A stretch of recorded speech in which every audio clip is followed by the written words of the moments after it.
Saat ini kami kelompok 1 akan mempresentasikan atau memaparkan sedikit materi mengenai HAM. Sebelum itu, untuk lebih singkatnya kita akan memperkenalkan diri. Terlebih dahulu saya nama Tiara Armeliadetan dengan NIM 2401070055 dan teman-teman saya. Perkenalkan, nama saya Ermelida Zurita dengan NIM 2401070028 sebagai pemateri pertama. Perkenalkan, nama saya Wisri Tameon dengan NIM 2401070057 di materi kedua. Perkenalkan, nama saya Victoria Abu dengan NIM 2401070012 saya sebagai pemateri ketiga. Perkenalkan, nama saya Susana Tumengiri dengan NIM 240 10753 sebagai pemateri kelima. Perkenalkan, nama saya Yasinta Briliania dengan NIM 24010070013 sebagai materi 6. Perkenalkan, nama saya Gloria Katrina Abu NIM 24010170064 saya pemateri ke-7. Saya Hendrik Beliau dengan NIM 24010700036 sebagai pemateri ke-8.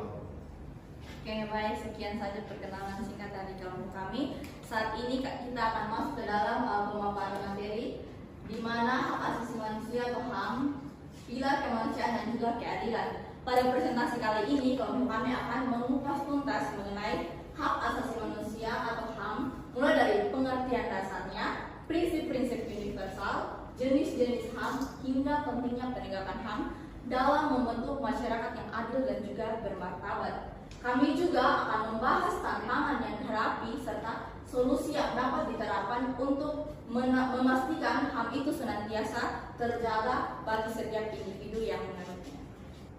Baik, sebelum memulai materinya, kepada teman-teman dipersilakan untuk duduk sebentar. Kepada pemateri pertama dipersilakan. Baik teman-teman, di sini saya akan membahas mengenai pengertian HAM atau hak fundamental setiap individu. Jadi, hak asasi manusia atau biasa kita kenal dengan sebutan HAM adalah hak-hak yang melekat pada diri setiap individu bahkan sejak dia masih dalam kandungan. Jadi, hak ini tanpa memandang ras, warna kulit, jenis kelamin, agama, bahasa, politik, dan pandangan lainnya. Jadi, hak ini bersifat universal, yakni artinya tidak dapat dibatasi atau tidak dapat dicabut, menjadikannya fondasi utama martabat dan intrinsik setiap individu. Jadi, HAM ini secara resmi diatur dan diakui secara internasional melalui Deklarasi Universal HAM atau Hak Asasi Manusia, biasa disebut dengan DUHAM, dan diadopsi oleh Perserikatan Bangsa-Bangsa atau PBB pada tahun 1948. Jadi deklarasi ini menjadi standar umum pencapaian bagi semua bangsa dan negara. Berikut ada beberapa contoh hak asasi manusia yang dijamin. Antara lain, yang pertama, hak hidup dan keamanan pribadi. Yang kedua, hak untuk kebebasan dan berpendapat. Yang ketiga, hak atas pekerjaan dan pendidikan. Dan yang keempat, hak untuk diakui sebagai pribadi di muka hukum. Baik, terima kasih kepada pemateri pertama. Selanjutnya kita lanjut ke pemateri yang kedua. Baik, yang berikut saya akan menjelaskan tentang prinsip-prinsip hak asasi manusia berdasarkan landasan universal keadilan. Yang berarti prinsip-prinsip hak asasi manusia merupakan pilar utama yang memastikan implementasi hak asasi manusia berjalan efektif dan adil bagi semua orang. Yang berikut saya akan menjelaskan tentang prinsip-prinsip hak asasi manusia berdasarkan landasan krusial untuk penegakan HAM yang komprehensif, yaitu yang pertama berdasarkan landasan universalitas, yaitu hak asasi manusia berlaku untuk semua orang dan adil di seluruh dunia tanpa pengecualian. Yang berarti tidak ada satupun individu yang dapat dikecualikan dari hak-hak ini berdasarkan perbedaan apapun. Yang kedua, kesetaraan dan non-diskriminasi. Yang berarti semua individu berhak atas perlakuan yang sama di bawah hukum dan berhak atas perlindungan dan diskriminasi dalam bentuk apapun. Yang ketiga, tidak dapat dicabut, yang berarti hak-hak asasi manusia tidak dapat diambil atau dihilangkan oleh negara atau pihak manapun. Dan hak ini melekat secara inheren pada setiap individu sejak dia lahir. Dan yang terakhir, keterkaitan dan saling kebergantungan, yaitu semua hak asasi manusia saling terkait satu sama lain, dan kemajuan dalam hak asasi ini memfasilitasi kemajuan atas hak lainnya dan pelanggaran terhadap sesuatu hak dan seringkali berdampak pada hak-hak lainnya. Baik, terima kasih. Baik, terima kasih kepada materi kedua. Selanjutnya kita lanjut ke materi ketiga. Persilakan. Baik teman-teman, yang berikut saya akan menjelaskan tentang jenis-jenis HAM, yaitu spektrum hak yang luas. Hak asasi manusia mencakup berbagai aspek kehidupan manusia yang dapat dikelompokkan dalam beberapa kategori utama untuk memudahkan pemahaman dan penegakannya, yaitu yang pertama, hak asasi manusia sipil dan politik, yaitu melindungi kebebasan individu dari pelanggaran oleh negara atau pihak lain. Contohnya hak untuk hidup, hak untuk kebebasan berpendapat, hak untuk kebebasan berserikat, hak untuk memilih dan dipilih dalam pemilihan umum, serta hak atas perlindungan hukum yang adil. Yang kedua, hak asasi manusia, ekonomi, sosial, dan budaya, yaitu memastikan setiap individu memiliki akses terhadap kebutuhan dasar dan partisipasi dalam kehidupan sosial budaya. Ini meliputi hak atas pendidikan, hak atas pekerjaan yang layak, hak atas kesehatan, hak atas standar hidup yang memadai, dan hak untuk berpartisipasi dalam kehidupan budaya. Yang ketiga, ada hak asasi manusia yang kolektif. Hak-hak yang dimiliki oleh kelompok masyarakat atau bangsa secara keseluruhan. Contohnya paling utama adalah hak atas penentuan nasib sendiri bagi suatu bangsa, hak atas pembangunan, dan hak atas lingkungan hidup yang bersih dan sehat. Terima kasih kepada pemateri ketiga. Selanjutnya kita lanjut ke pemateri yang keempat. Silakan. Baik, berikutnya akan saya jelaskan mengenai pentingnya HAM dalam kehidupan sebagai fondasi masyarakat yang beradab. Jadi teman-teman, penegakan HAM merupakan prasyarat bagi terciptanya masyarakat yang beradab, stabil, dan sejahtera. Tanpa HAM, potensi individu tidak dapat berkembang secara optimal. Yang pertama, HAM itu menjamin martabat dan kebebasan individu, di mana HAM memastikan setiap individu diperlakukan dengan hormat dan diberikan ruang untuk mengembangkan potensi dirinya tanpa rasa takut atau penindasan. Yang kedua, HAM itu mencegah penyalahgunaan kekuasaan, di mana dengan adanya batasan HAM, pemerintah dan pihak berwenang tidak dapat bertindak sewenang-wenang dan harus bertanggung jawab atas tindakannya. Yang ketiga, HAM sebagai fondasi demokrasi dan keadilan sosial, di mana HAM adalah inti dari sistem demokrasi yang menjamin partisipasi warga negara dan keadilan bagi semua tanpa diskriminasi. Yang terakhir, HAM mendorong perdamaian dan stabilitas sosial, di mana ketika hak-hak individu dihormati, konflik dan ketidakpuasan sosial dapat diminimalisir, menciptakan lingkungan yang lebih damai dan stabil.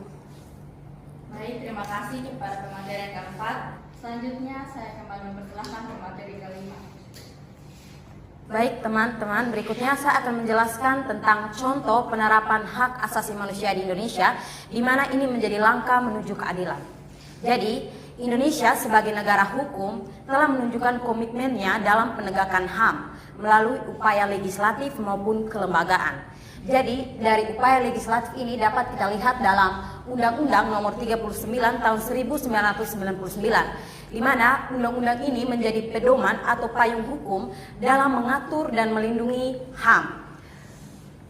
Ini mencakup hak sipil, hak politik, hal ekonomi, sosial, dan budaya.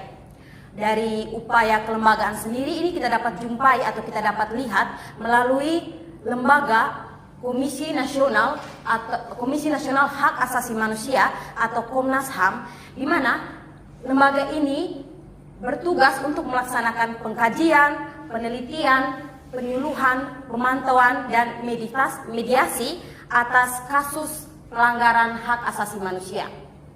Komnas HAM berperan sangat penting karena lembaga ini menerima setiap aduan dari masyarakat dan mencari solusi.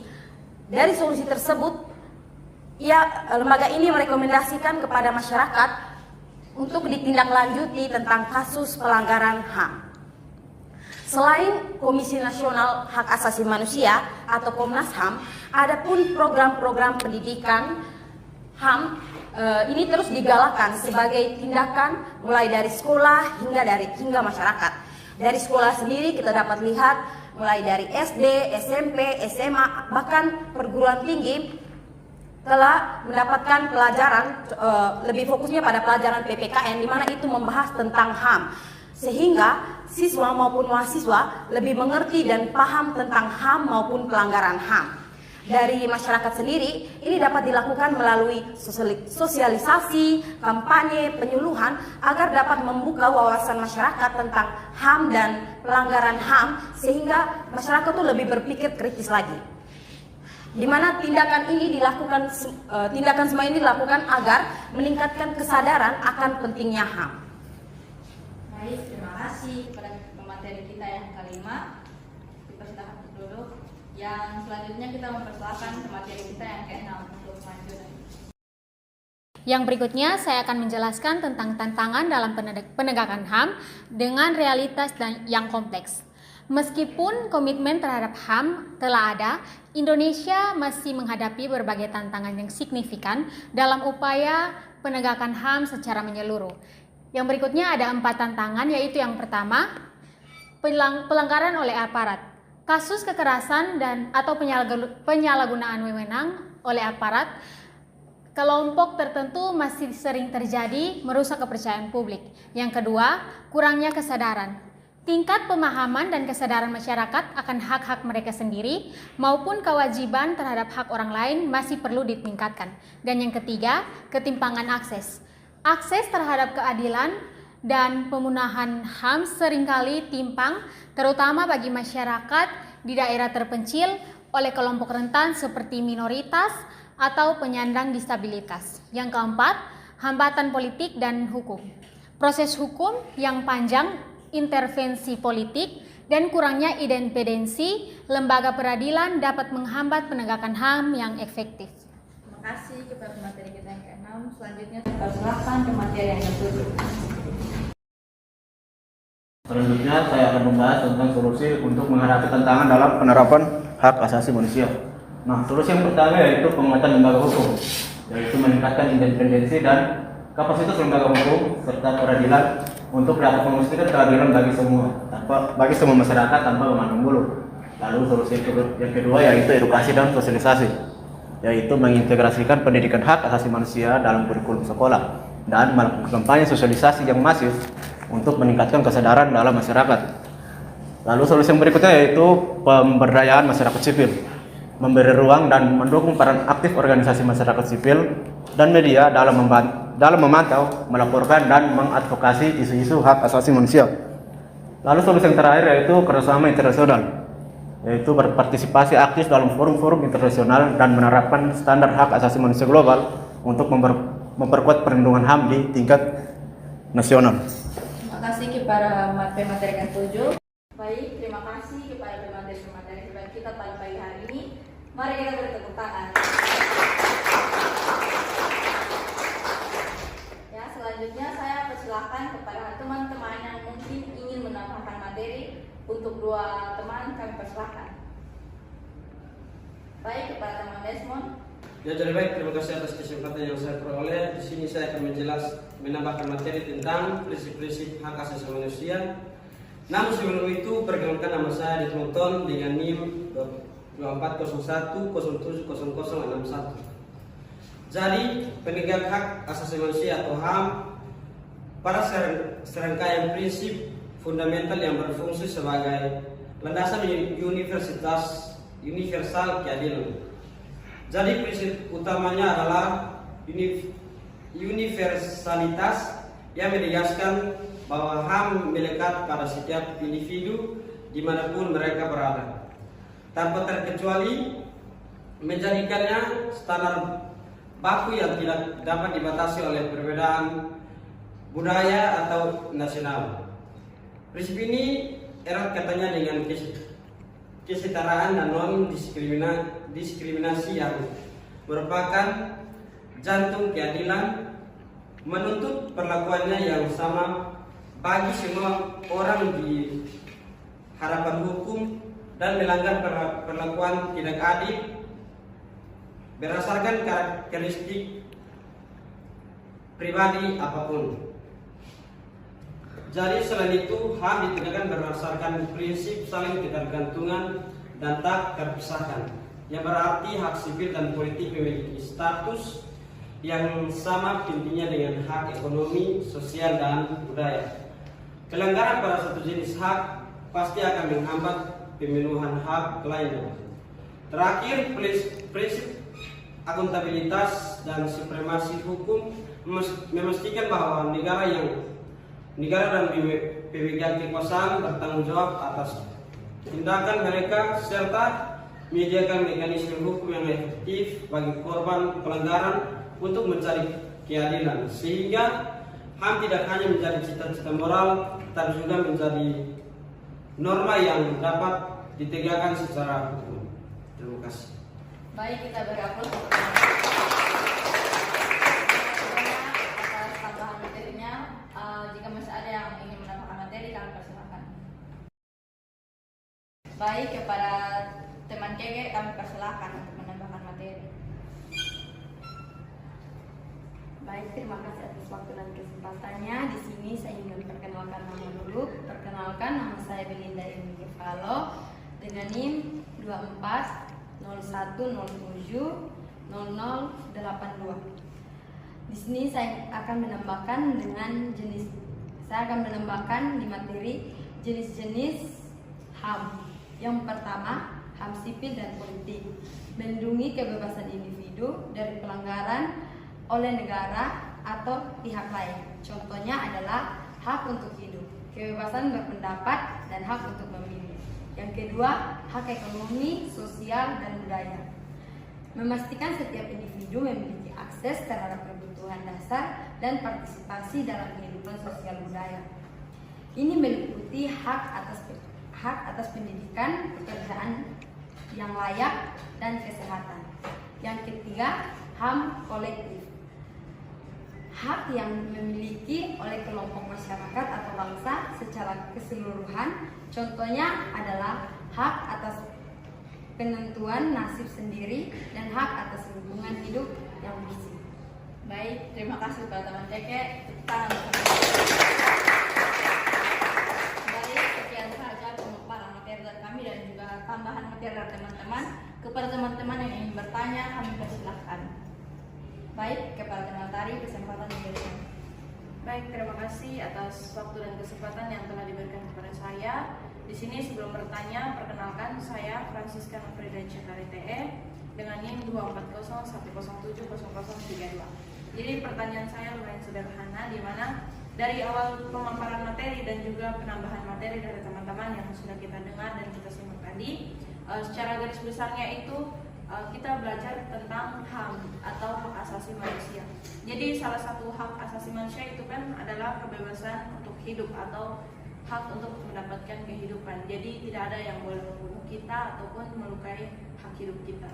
Jadi yang saya mau tanyakan, ada hukuman di Indonesia yang bahkan sampai sekarang itu masih berlaku, yaitu hukuman mati.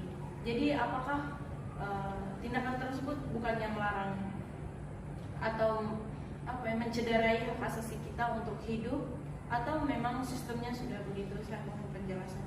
Terima kasih. Baik, terima kasih kepada teman Tari yang telah bertanya. Jika masih ada yang ingin bertanya, kami persilahkan. Baik, kesempatan kedua kepada teman Naras, dipersilakan. Baik, terima kasih atas waktu dan kesempatan yang diberikan kepada saya. Sebelumnya, perkenalkan, nama saya Naraswani Rambuana Jua dengan NIM 2401070043. Di sini saya ingin bertanya kepada teman-teman pada materi yang kedua, yaitu tentang prinsip-prinsip HAM.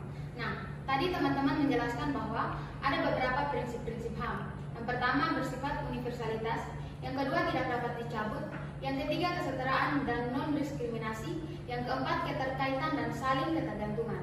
Nah, teman-teman, jika HAM bersifat universalitas, tidak dapat dicabut, menuntut kesetaraan tanpa diskriminasi dan saling bergantungan antara satu dengan yang lain. Mengapa dalam kehidupan masyarakat sehari-hari kita masih melihat layanan politik yang timpang, perlakuan hukum yang tidak adil, dan adanya diskriminasi terhadap kelompok-kelompok tertentu, serta pembatasan berpendapat?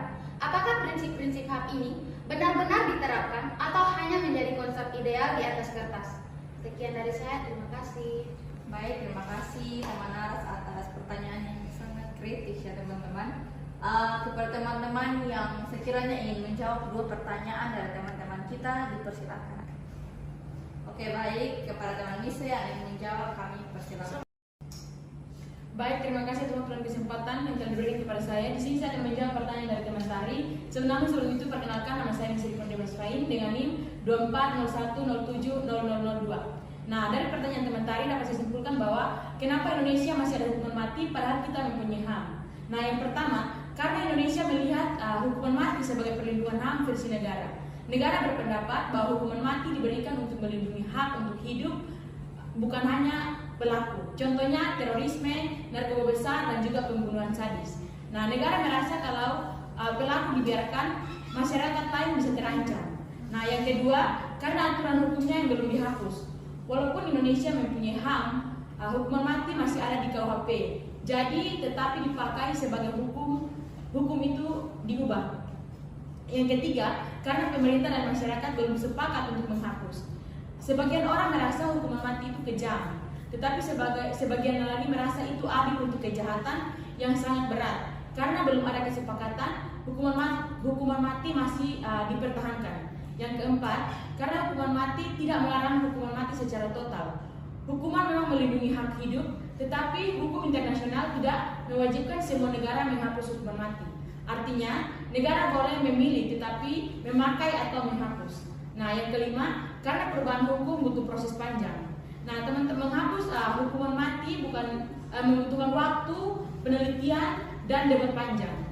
Indonesia belum sampai pada keputusan. Indonesia masih mempunyai hukuman mati karena hukumannya belum dihapus, dan juga pemerintah merasa masih perlu hukum tersebut, dan juga belum ada kesepakatan masyarakat dan HAM tidak melarang. Baik, terima kasih kepada Mise. Selanjutnya, bagaimana tanggapan dari teman Tari? Baik, terima kasih atas jawaban yang telah diberikan oleh teman Mise atas pertanyaan saya tadi. Di sini dapat saya simpulkan secara garis besar di mana setelah mendengarkan jawaban dari teman Mise, saya menjadi tahu bahwa kenapa hukuman mati itu masih ada di Indonesia. Ternyata karena hukuman mati itu digunakan negara untuk menghukum orang-orang yang melakukan pelanggaran yang sangat berat, dan bahkan orang itu juga melanggar HAM orang-orang lain, dimana seperti contohnya tadi ada terorisme, pembunuhan berantai, yang dimana itu tidak sebanding jika dia sendiri dihukum mati. Jadi itu adalah cara yang paling tepat untuk menghukum orang itu, agar yang lain juga atau orang lain itu merasa takut ketika mereka akan melakukan kejahatan yang sama. Lalu yang berikutnya yaitu karena hukuman mati sendiri masih ada di dalam KUHP kita, di mana hal tersebut itu belum dihapus, dan jika ingin dihapus ataupun digantikan ataupun dirubah, itu akan memakan proses yang sangat lama. Jadi itulah alasannya kenapa hukuman mati masih ada. Lalu yang terakhir yaitu di mana karena sebagian masyarakat Indonesia itu merasa bahwa hukuman mati itu adalah hukuman yang paling pas untuk menghukum orang yang melakukan kejahatan yang sangat berat. Jadi belum ada kesepakatan antara negara ataupun masyarakat untuk menghapus ataupun menggantikan hukuman mati. Jadi terima kasih atas jawaban dan pertanyaan teman Mise, saya dapat paham. Terima kasih. Baik, selanjutnya untuk pertanyaan teman Alis, apakah ada yang ingin menjawab? Baik, kepada teman Melan dipersilahkan. Jadi baik, terima kasih banyak atas kesempatan yang diberikan kepada saya. Di sini saya akan menjawab pertanyaan dari teman Naras, yaitu pada bagian prinsip-prinsip hak asasi manusia. Namun sebelum itu, perkenalkan nama saya Maria Evelina Isokau dengan NIM 2401070041. Jadi, prinsip-prinsip hak asasi manusia atau HAM seperti universalitas, tidak dapat dicabut, kesetaraan tanpa diskriminasi, dan saling bergantung memang seringkali hanya menjadi konsep ideal yang sulit diterapkan sepenuhnya dalam kehidupan sehari-hari karena berbagai tantangan struktural dan budaya. Meskipun diakui secara global melalui Deklarasi Universal HAM PBB, realitas menunjukkan ketimpangan layanan publik, ketidakadilan hukum, diskriminasi terhadap kelompok minoritas, serta pembatasan kebebasan berpendapat akibat faktor seperti penegakan hukum yang lemah dan prasangka sosial. Penyebab ketidaksempurnaan penerapan HAM yaitu kurangnya kesadaran masyarakat dan pendidikan HAM menjadi hambatan utama, sehingga banyak individu tidak menuntut haknya atau justru melakukan diskriminasi berdasarkan ras, agama, atau status ekonomi. Selain itu, persaingan sosial yang ketat dan intimidasi dari kelompok-kelompok mayoritas terhadap minoritas memperburuk situasi, serta penolakan akses pekerjaan atau pelayanan publik yang timpang. Adapun dampak dan upaya untuk memperbaiki itu semua, yaitu ketimpangan ini menimbulkan perpecahan sosial, menganalisasi kelompok tertentu, dan hilangnya kepercayaan terhadap institusi hukum. Untuk mengatasi, diperlukan penguatan penegakan hukum, pendidikan HAM yang masif, serta komitmen pemerintah dalam melindungi hak dasar tanpa pandang bulu, meskipun prosesnya bertahap. Pada akhirnya, transformasi dari konsep ideal ke praktik nyata bergantung pada partisipasi aktif seluruh lapisan masyarakat. Baik, terima kasih kepada teman Melan.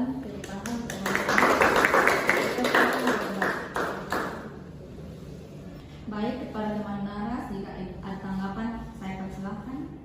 Baik, terima kasih teman Melan yang sudah menjawab pertanyaan dari saya. Di sini saya dapat mengambil kesimpulan secara garis besar bahwa penerapan HAM memang masih jauh dari kata ideal. Nah, ini dengan beberapa tantangan, yaitu yang pertama, lemahnya penegakan hukum, yang kedua, rendahnya kesadaran masyarakat, dan kuatnya diskriminasi.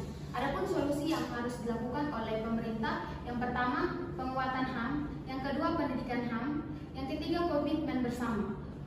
Sehingga hal ini dapat menciptakan suatu hal atau untuk menghormati setiap orang. Sekian dari saya, terima kasih.